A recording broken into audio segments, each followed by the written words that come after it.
meteorologist Chase Jones.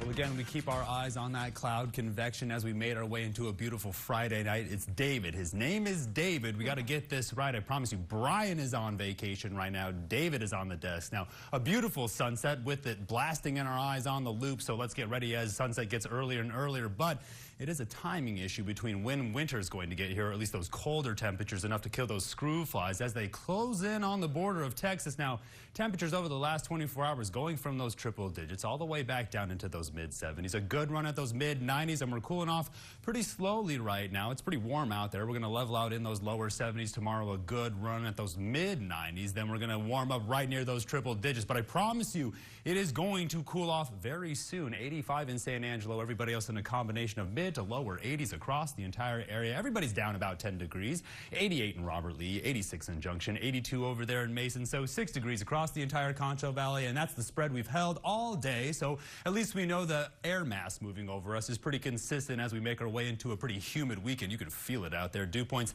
down there in those 50s and those 60s, while humidity indices are anywhere from those 40s all the way up into those 60s. But we're not seeing a whole lot of cloud cover or a whole lot of rain, so dry air trying to make its way in. Now, Moisture Tracker still showing us where the tropical organization is trying to get its act together to try to make its way in from the east coast, but just looking like some light moisture on the east side of the Concho Valley. Now, cold air trying to make its way down from the northwest. High pressure going to build back in. That's where that heat wave is going to push in around those triple digits. But then the big cool down is going to make its way in somewhere in those mid-90s. Then I promise you, overnight lows going to push down into those mid-60s. Water vapor imagery giving us a better idea of monsoon season around Arizona and New Mexico and just around parts of West Texas. But when we zoom in around the Big Bend area, some dry air hanging out. You can see the reflection here on the severe weather outlook, but it is still just hanging around parts of South Dakota down at the surface, getting a better idea of those alerts. Yes, some severe weather popping off in South Dakota, but we're really just focusing on the tropics. Now, this circulation around Brownsville had everybody's attention for the potential for some tropical activity, but it's not looking very likely.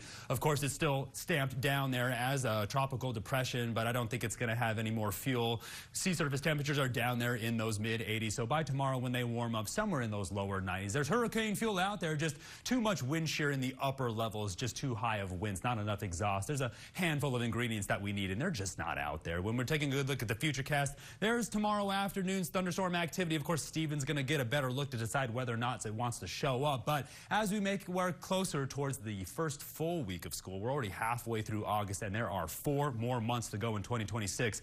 Going to see some more warmer weather, but here comes the cool down around the Panhandle. David, this is where you're probably going to see some light rain around Amarillo. You tell me that it's dry. I've seen a little bit of rain. So tonight, all the way back down into those lower 70s. It's going to be a beautiful Friday night. It already is. Then tomorrow, a good run at those lower 90s, but Steven's going to see if that weather wants to show up, at least some of that rain off towards the eastern side of the Concho Valley. Again, here comes the heat wave by about Monday around those triple digits, so hot weather safety. But the cloud cover is going to stick around, so it's going to be pretty humid out there, but we're going to drop all the way down into those mid-90s. Take a good look. Overnight lows from those mid-70s all the way down into those upper 60s. Stay tuned. No more break. You're watching KSAN News at 10.